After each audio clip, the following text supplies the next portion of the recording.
Good morning students. कल हम लोग पार्ट 11 पढ़ रहे थे हिंदी लिटरेचर में, इसका नाम था सिकंदर और पुरु। तो आज हम लोग उसी पार्ट को आगे करेंगे कंटिन्यू। कल हम लोगों ने क्या पढ़ा था वो थोड़ा सा एक बार इसमें संक्षेप में इसको ज़रा सा सुन लीजिए। कल हम लोग पढ़ रहे थे सिकंदर और पुरु के बीच में आपस में क्या वार्तालाप हो रही थी।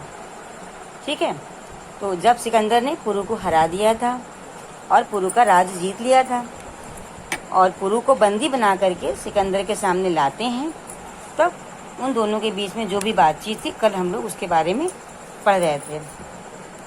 तो सिकंदर पुरु की बहादुरी भरी बातों को सुन करके जब कहता है कि वाह वाह क्या बात कह दी आपने महाराज पुरु, हमने बहुत से बादशाह देखे, बहुत से बादशाहों को हराया भी, लेकिन हमने आप जैसा बहादुर और दिलेर बादशाह आज तक नहीं देखा। सिकंदर पुरु की बहादुरी पूरी की बातों को सुन करके, बहादुरी की बातों को और जितनी निर्भयता से वो उसकी हर बात का जवाब देते हैं, उसको सुन करके सिकंदर कहता है कि हम आपकी इस इतनी बहादुरी और आपकी इस निर्भयता से बहुत खुश हैं, बहुत जो है हमें अच्छा लगा कि आप आप इतने बहादुर हैं और हमने आज तक ऐसा बहादुर बादशाह नहीं देखा। तब पुरु क्या कहते हैं? पुरु कहते हैं उनसे, सिकंदर से, कि हमने भी बहुत से महाराज देखे हैं, बहुत से राजाओं को पराजित भी किया है,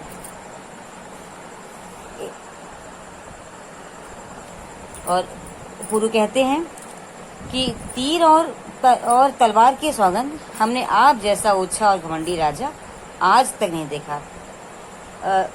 पुरु सिकंदर को ओछा और जो है घमंडी इसलिए कहते हैं क्योंकि छल से सिकंदर ने पुरु के राज को जीत लिया था, इसीलिए कहते हैं ओछा। और छल से जीतने के बाद भी इतने घमंड से बैठ करके वो उनके सामने बोल रहे थे, इसी बात पर वो कहते हैं कि ऐसा हमने ओछा और घमंडी राजा नहीं देखा। तो पुरु की इस बात को सुन करके सेल्यूकस अपनी तलवार निकालकर आगे बढ़ता है। सेल्यूकस कौन था? सेल्यूकस कल आपको बताया था कि सेल्यूकस राजा सिकंदर का यूनानी सेनापति था। तो जब सेल्यूकस तलवार निकाल करके आगे बढ़ता है तो उससे कहता है सेल्यूकस महाराज पुरु से कि महाराज पुरु अदब से बात कीजिए, आप जानते हैं कि आप यूनान के सबसे बड़े बादशाह के सामने खड़े हैं। अब उसकी इस बात को सुन करके पुरु सेल्यूकस की ओर मुड़ करके खड़े होते हैं। अब पुरु सेल्यूकस की इस बात को सुन करके सेल्यूकस से क्या कहते हैं? पुरु कहते हैं अदब की बात करते हैं, कौन हो तुम? इतना भी नहीं जानते कि जब दो राजा बात कर रहे हों तो बीच में बोलने से दोनों का अपमान होता है। अदब मतलब बताया था अभी आपको, सम्मान, क्योंकि राजा पुरु और सिकंदर के बीच की वार्तालाप हो रही है और इसी बीच वो सेनापति बोल उठते हैं। इसीलिए पुरु उससे कहते हैं सेल्यूकस से कि तुम क्या अदब की बात करते हो? हम लोग दोनों लोग राजा हैं और आपस में बात कर रहे हैं और तुम बीच में बोल रहे हो और हमसे अदब की बात करते हो कि हम सम्मान से बात करें। यदि हमारा दरबार होता तो ऐसे बेअदब को हम दरबार से निकाल करके बाहर कर देते। वो पुरु सेल्यूकस को बोलते हैं कि अगर हमारा ये दरबार होता तो इस तरह से अगर हमारा कोई सेनापति बोलता तो अभी तक हमने उसे दरबार से बाहर निकाल दिया होता, क्योंकि ये सभ्यता नहीं होती है कि जब दो राजा बोल रहे हो तो कोई तीसरा व्यक्ति उसमें बीच में बोले। तब सिकंदर पुरु की इन बातों को सुन करके सेल्यूकस से कहते हैं, सेल्यूकस तुमने गलती की है, माफ़ी मांगो। अब सेल्यूकस तब सिकंदर की बात को सुन करके पुरु के सामने झुक करके कहते हैं, महाराज मैं माफ़ी चाहता हूँ, मुझसे भूल हुई। सेल्यूकस अपनी इस बात के लिए कि जो उन्होंने बीच में आकर के बोला और तो उस पर वो माफ़ी मांगते हैं। अब सेल्यूकस की इस बात पर पुरु क्या कहते हैं? पुरु कहते हैं हमने क्षमा किया, पुरु उन्हें क्षमा कर देते हैं। क्षमा माफ़ कर देते हैं कि ठीक है चलो कोई बात नहीं। अब सिकंदर क्या करते हैं? सिकंदर पुरु की ओर मुड़ करके नम्रता से कहते हैं कि हम आपकी बहादुरी से खुश हुए, बताइए हम आपके साथ कैसा सलूक किया जाए, बताइए आपके साथ कैसा सलूक किया जाए। बहादुरी मतलब कि ये कि सिकंदर की सभी बातों का पुरु ने इतनी निर्भयता से जवाब दिया, बिना डरे। तो इन्हीं सब बातों से सिकंदर बहुत प्रभावित हुआ था। तो कहता है कि हम आपकी बहादुरी से बहुत खुश हैं, बताइए हम आपके साथ कैसा बर्ताव करें। सलूक का मतलब होता है बर्ताव करना, व्यवहार की मतलब क्या करें, आपके संग किस तरह का व्यवहार आपके साथ करें। तब पुरु सिकंदर की इन बात को सुनकर के कहते हैं कि जैसा एक राजा को दूसरे राजा के साथ करना चाहिए। पुरु सिकंदर से कहते हैं कि जैसा एक राजा दूसरे राजा के साथ व्यवहार करता है वैसा ही आप भी हमारे साथ करिए। अब सिकंदर पुरु की बात को सुनकर के उनसे कहते हैं आप हमसे कुछ और भी कहना चाहते हैं। तब पुरु कहते हैं कि मुझे जो कहना था पहले जवाब में ही मैंने कह दिया। मतलब सिकंदर उनसे पूछते हैं कि और कोई ऐसी बात है जो आप चाहते हैं कि हम आपके संग करें या कोई ऐसा व्यवहार कुछ और आपको कहना हो तो कहिए। तो इसी बात पर पुरु उनसे कहते हैं कि मुझे जो कहना था पहले जवाब में मैंने आपको कह दिया। अब सिकंदर क्या कहते हैं, सिकंदर कहते हैं यूमनीस महाराज के दोनों उत्तर सुनहरे शब्दों में लिखवाए जाएं। हम यूनान लौटकर लोगों को दिखाएंगे कि दुनिया में ऐसे बहादुर राजा भी हैं जो लड़ाई में हार जाने पर भी हिम्मत नहीं हारते। ऐसे ऐसे वीर बालक भी हैं जो पिता की खातिर अपनी जान पर खेल जाते हैं। बुलाइए राजकुमार को।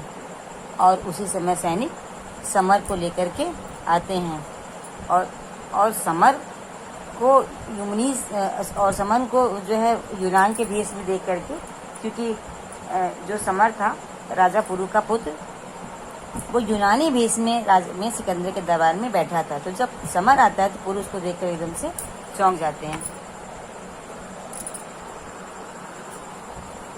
जब सैनिक समर को लेकर के आते हैं और पुरु उनको देखते हैं तो फिर वो चौंक जाते हैं। और पता है कि समर यूनानी सैनिक के वेश में वहाँ पर बैठा था। सिकंदर ने तो पुरु ने तो समर को पहचान लिया था, लेकिन वो उसमें कुछ कहते नहीं हैं। और जब बाद में इस बात को मतलब सबके सामने जाहिर करते हैं कि सिकंदर समर से कहते हैं आओ राजकुमार आगे आओ, हम तुम्हारा भी स्वागत करते हैं, हम तुम्हारी बहादुरी की तारीफ करते हैं। समर आगे बढ़ता है और सिपाही लौट जाते हैं। फिर पुरु जब अपने बेटे को इस तरह से देखते हैं तो बहुत हैरानी से पूछते हैं बेटा तुम यहाँ इस लिबास में। मतलब पुरु अपने बेटे को यूनानी लिबास में देख करके हैरान होते हैं तो पूछते हैं अरे तुम इस लिबास में। फिर समर थोड़ा सा हिचकिचाते हुए, क्योंकि समर ने पिता को नहीं बताया था कुछ भी, तो उनके पिता को ये नहीं पता था कि समर यूनानी सैनिकों के बेस में यहाँ पर बैठा है। तो समर थोड़ा सा हिचकिचाते हुए कहते हैं पिताजी, तो फिर चुप हो जाते हैं। तो अब सिकंदर कहते हैं, सिकंदर क्या कहते हैं समर को, बहादुर बाप का बहादुर बेटा शायद अपने पिता का बदला लेने के लिए आया था। क्यों? क्योंकि समर अपने पिता को यूनानी सैनिकों से छुड़ाने के लिए वहाँ पर बैठा होता है कि लड़ करके और अपने पिता को हम छुड़ा लेंगे।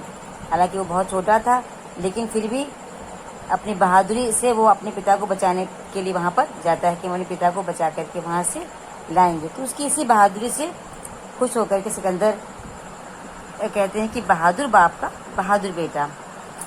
तब समर क्या कहता है, समर कहता है जी हाँ, मैं मौत से नहीं डरता, मैं बचते बचते यहाँ तक पहुँचा और मौका पाते ही आपको बोले कि मतलब मैं बचते बचते यहाँ तक आया हूँ, मतलब किसी की कोई मुझे नहीं जान पाया और मैं यहाँ पर आया हूँ। और मतलब आगे वो कहने ये जा रहा था कि मैं मौका पाकर ही आपको मारता या आप पर वार करता। फिर समर वहीं पर चुप हो जाता है, आगे वो नहीं बोलता है।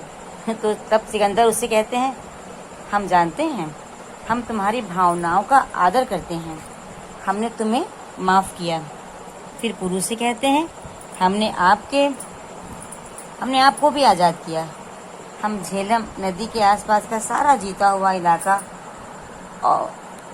और गिरफ्तार सैनिकों को आपको लौटा देते हैं।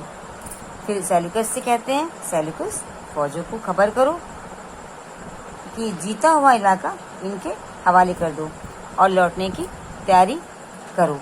इस प्रकार से सिकंदर ने पुरु का सारा जीता हुआ क्षेत्र, जीता हुआ राज, उनके बंदी बनाए हुए सैनिक, इन सभी को लौटा दिया। तो बच्चों, ये एक ही बहुत ही सुंदर सी एकांकी है कि जिसमें दो राजाओं के बीच की बातचीत है और हमारे भारतीय राजा ने अपनी कितनी बहादुरी और निडरता से सिकंदर के सामने अपनी बातों को कहा।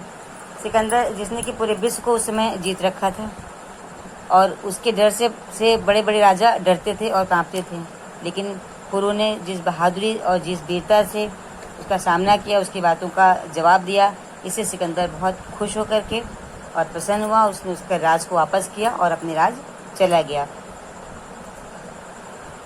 और इसमें जो कठिन शब्दों के अर्थ हमने आपको बच्चों दिए थे, वो आपने उसको अपनी कॉपी में लिख लीजिएगा और याद कर लीजिएगा। एक बार मैं आपको शब्दों के अर्थ फिर से बता देती हूँ कि इसमें एक शब्द आया था शहीद। तो शहीद होता है जो किसी अच्छे काम के लिए अपने प्राणों को निछावर कर देते हैं। इसका मतलब ये है कि जो लोग अपने देश के लिए लड़ते हुए, अपने वफादारी के लिए लड़ते हुए अपनी जान गंवा देते हैं, उन्हें हम शहीद कहते हैं। उन्हें हम मरा हुआ नहीं कहते, उन्हें हम कहते हैं शहीद। ठीक है। और अफसोस का मतलब होता है किसी बात पर पछताना या खेद करना। एक शब्द इसमें दिलेर आया था, उसका मतलब होता है निडर। और एक शब्द इसमें आया था सुलूक। सुलूक का मतलब होता है बर्ताव करना या व्यवहार करना। मेहरबानी शब्द एक आया था इसमें, तो मेहरबानी का शब्द होता है उपकार। और इजाज़त का मतलब होता है अनुमति देना या किसी को आज्ञा देना। ठीक है। आसन का मतलब होता है किसी को कुर्सी देना। और पराजित का मतलब होता है हारा हुआ। जब किसी को हम हरा दे तो कहते हैं वो पराजित हो गया। निर्भयता से का मतलब होता है बिना डरे। ठीक है। जब कोई किसी से नहीं डरता है तो वहाँ पे इस शब्द का इस्तेमाल होता है कि निर्भयता से। सौगंध का मतलब होता है कसम खाना। जब हम किसी बात के लिए कसम खाते हैं कि हम ऐसा करेंगे, प्रण लेते हैं। ठीक है। तकदीर का मतलब होता है भाग्य या किस्मत। और अदब का अर्थ होता है किसी का सम्मान करना। ठीक है। अब आपको जो नोट्स दे रहे हैं उसको अपनी हिंदी लिख के कॉपी में जो कल काम किया था उसी के आगे कंटिन्यू कर लीजिएगा और उसके बनाकर उसका PDF हमें आप भेज दीजिएगा। ठीक है। बाय।